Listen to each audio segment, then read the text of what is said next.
በስመ አብ ወወልድ ወመንፈስ ቅዱስ አሐዱ አምላክ አሜን።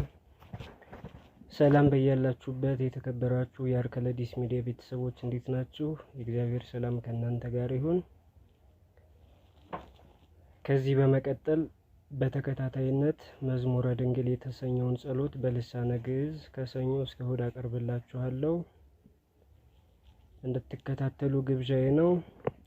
እንግዲህ ለመግቢያ ያክል ይህ መዝሙረ ድንግል የተሰኘ ጸሎት የመዝሙረ ዳዊትንና የጸሎተ ነቢያትን እንዲሁም የሰሎሞንን መኃልየ አስረ ፍኖት እየተከተለ በድንጋሌ ሥጋ በድንጋሌ ነፍስ የጸናች እግዚአብሔር እናቱ እመቤታችን ድንግል ማርያም በሰባቱ ዕለታት የምትመሰገንበት መዝሙረ ጸሎት ነው።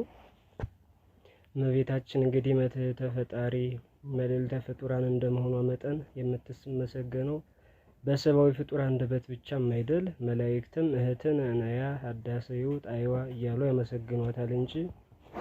ስለዚህ እኛ የአዳም ልጆች በንጽህና በቅድስና የተሸለመሽ በክብረ ወሊድ ላይ ክብረ ድንግልናን ደርበሽ የተገኘሽ አማናዊት ድንግል ሆይ ልጅሽ ጸጋውን ክብሩን እንዳይነሳ ለምኝልን በማለት በጸሎቱ የኃጢአታችንን ስርየት እንድናገኝበት ቀርቦላችኋል ማለት ነው። እስከ መጨረሻው ድረስ ሰብስክራይብ ያላደረጋችሁ ለዚህ ቻናል አዲስ የሆናችሁ ሰብስክራይብ አድርጉ። ይህን ሚዲያ ቤተሰብ ያደረጋችሁ ደግሞ ለሌሎች እንዲደርስልኝ ሼር በማድረግ ተባበሩኝ። እግዚአብሔር ፍጻሜያችንን ያሳምርልን። ከሰኞ ጀምሮ በሚቀጥለው አቀርብላችኋለሁ።